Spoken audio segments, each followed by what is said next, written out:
پہلے سورہ بقرہ کی مختلف آیتوں کا خلاصہ پیش کیا گیا۔ ابھی اپنے سامنے جو آیت کریمہ ہے اس میں اللہ تعالیٰ ارشاد فرماتا ہے یا بنی اسرائیل اذکروا نعمتی التی انعمت علیکم واوفوا بعہدی اوف بعہدکم وایای فارہبون۔ اللہ تعالیٰ فرماتا ہے یا بنی اسرائیل، اے اسرائیل کی اولاد۔ اسرائیل کس کو کہا جاتا ہے؟ اسرا کا معنی ہوتا ہے بندہ۔ ایل عبرانی زبان میں اللہ تعالیٰ کا نام ہے، تو اسرائیل اللہ کا بندہ یعنی عبداللہ، عربی میں عبداللہ اس کا معنی ہوگا۔ اور یہ لقب حضرت یعقوب علیہ السلام کو ملا، اور ملنے کی وجہ اس سے پہلے کئی بار بیان کر دی گئی کہ ملنے کی وجہ یہ ہوئی کہ حضرت یعقوب علیہ السلام کے والد حضرت اسحاق علیہ السلام، آپ نے وصیت فرمائی، آپ کی حضرت یعقوب علیہ السلام کی عمر کم، اور تاکید کی اور ارشاد فرمایا بیٹا دروازے پہ کھڑے رہو، کسی کو اندر مت آنے دینا، میں اللہ تعالیٰ کی عبادت کرنے جا رہا ہوں۔ چنانچہ حضرت یعقوب علیہ السلام دروازے پر کھڑے ہو گئے، آپ کے والد ذکر حضرت اسحاق علیہ السلام عبادت میں مصروف ہو گئے، عبادت کرتے رہے۔ تھوڑی دیر کے بعد انسانی شکل میں حضرت جبرائیل علیہ السلام آئے اور اندر جانے کی کوشش کی، تو حضرت یعقوب علیہ السلام نے انہیں روک دیا اور کہا کہ میرے والد نے اندر جانے سے منع کر دیا ہے، لہٰذا کوئی اندر نہیں جا سکتا۔ تو حضرت جبرائیل علیہ السلام نے کئی باتیں رکھی لیکن انہیں منع کر دیا۔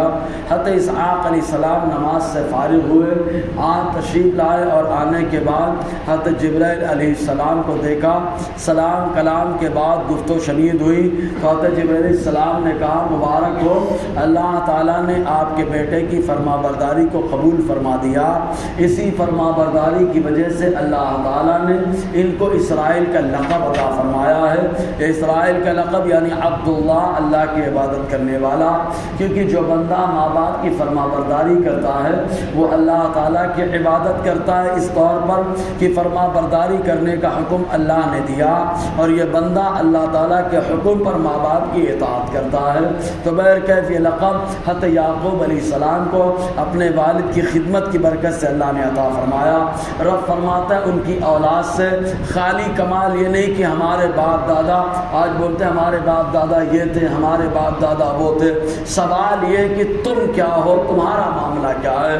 ورنہ یعقوب علیہ السلام کی اولاد جو ہے اس بنی اسرائیل کہلاتی ہے، ان کے باپ دادا نبی، یعقوب علیہ السلام نبی، ان کے والد اسحاق نبی، ان کے والد ابراہیم نبی، اوپر چلے جائیے نبیوں کا سلسلہ ہے۔ لیکن سوال یہ ہے کہ نسل کیا کر رہی ہے؟ چنانچہ کوئی یہودیت کو اپنائے بیٹھا ہے، کوئی نصرانیت کو اپنائے بیٹھا ہے، دین سے دور ہو گیا، تو اللہ تبارک و تعالیٰ اس سے فرما رہا ہے اذکروا، یاد کرو نعمتی التی انعمت علیکم، اس نعمت کو جو میں نے تم پر، میری اس نعمت کو جو میں نے تم پر کیا۔ اللہ تعالیٰ نے بنی اسرائیل پر بڑی بڑی نعمتیں عطا فرمائی۔ پہلی نعمت بنی اسرائیل کو عذاب فرعون سے نجات عطا فرمایا، ورنہ فرعون عذاب کے طور پر ان کے اوپر مسلط تھا۔ معاملہ یہ کہ اگر کوئی بچہ پیدا ہو تو قتل کر دیا جائے، بچی ہو تو چھوڑ دیا جائے، اور اگر کوئی جوان ذرا سی شرارت کرتا تو خالی فرعونیوں کی سنی جاتی تھی، اور حضرت موسیٰ علیہ السلام کی قوم ان کو بالکل کوئی بات ہی نہیں سنی جاتی تھی۔ اس طریقے سے ان کے اوپر عذاب ہو رہا تھا، اللہ تعالیٰ نے اس سے نجات عطا فرمایا۔ تو نجات عطا فرمانا عذاب سے یہ بھی نعمت ہے۔ وہاں میدان تی میں پہنچے، اللہ نے من و سلوہ کو جنت سے اتارا، یہ بھی عظیم نعمت ہے۔ چشمہ بہا دیا بارے اللہ تعالیٰ نے موسیٰ علیہ السلام کے آسا سے، یہ بھی اللہ تعالیٰ کی عظیم نعمت ہے۔ دریائے قلزم میں پانی ہونے کے باوجود اللہ تعالیٰ نے راستہ بنوا دیا اور اس سے بنی اسرائیل کو نکال دیا، یہ بھی اللہ تعالیٰ کی عظیم نعمت ہے۔ یہ سب نعمتیں اللہ تعالیٰ نے ان کے اوپر کی، اور جو اللہ کی نعمت کو یاد کرتا ہے وہ صرف اللہ کی عبادت کرتا ہے، غیر کے سامنے ماتھا نہیں جھکاتا، تو اللہ تعالیٰ فرماتا ہے میری نعمت نعمت کو یاد کرو جو میں نے تم پر کیا. وَأَوْفُوا بِعَهْدِي أُوفِ بِعَهْدِكُمْ, تم لوگ میرا وعدہ پورا کرو, میں نے تم سے جو وعدہ کیا میں پورا کروں گا. اللہ تعالیٰ نے بنی اسرائیل سے کیا وعدہ لیا تھا؟ اس سلسلے میں دو قول پائے جاتے ہیں. پہلا قول جو سورہ مائدہ کے اندر ہے, جس میں اللہ تعالیٰ نے بنی اسرائیل سے ارشاد فرمایا کہ ہمیشہ میری عبادت کرنا, تم میں 12 سردار میں بھیجوں گا. اللہ تعالیٰ نے ویسے ہی کیا, اور اس کے بعد حکم دیا عبادت کرنا, نماز قائم کرنا, زکوٰۃ دینا, اور اللہ تبارک و تعالیٰ نے قرض کی ادائیگی کی تلقین فرمائی, جس کا ذکر سورہ مائدہ میں موجود ہے. اور ارشاد فرمایا اگر تم نے یہ وعدہ پورا کیا تو میں تمہارے گناہوں کو مٹا دوں گا اور تمہارے گناہوں کو ختم کر کے تمہارا داخلہ جنت میں فرماؤں گا. اللہ تعالیٰ نے وعدہ کیا عبادت کرنا تمہارا کام ہے, جنت میں داخل کرنا میرا کام. رب فرماتا ہے تم اپنا وعدہ پورا کرو, میں اپنا وعدہ پورا کروں گا. اور دوسرا قول یہ ہے جو الخصائص الکبریٰ کے اندر اور جلالین کے اندر بھی یہ روایت موجود ہے, کہتے موسیٰ علیہ السلام نے تمام بنی اسرائیل سے وعدہ لیا تھا اور کہا کہ سنو, تمام پیغمبران اعظام تو بنی اسرائیل میں آ رہے ہیں, لیکن جو آخری نبی جلوہ افروز ہوں گے وہ بنی اسرائیل میں نہیں آئیں گے, بنی اسماعیل علیہ اسماعیل السلام کی اولاد میں آئیں گے. ان پر ایمان لانا, ان کی پرزور مدد کرنا, اور اگر تم ایسا کرو گے تو اللہ تعالیٰ تمہارا داخلہ جنت میں فرمائے گا. تو رب فرماتا ہے موسیٰ نے جو تم سے وعدہ لیا وہ وعدہ میری طرف سے وعدہ تھا, اور جنت میں داخل کرنا یہ میرا وعدہ. اگر تم نے اپنا وعدہ پورا کیا تو میں اپنا وعدہ پورا کروں گا.